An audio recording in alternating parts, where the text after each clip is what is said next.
Usingoje yuoloji yako iandikwe kwa maneno ya udanganyifu.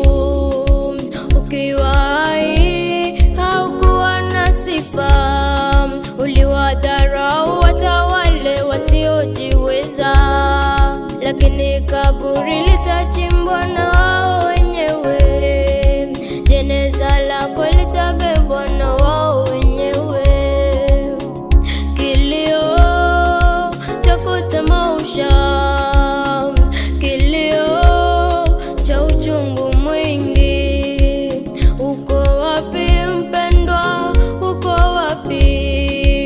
Umesimama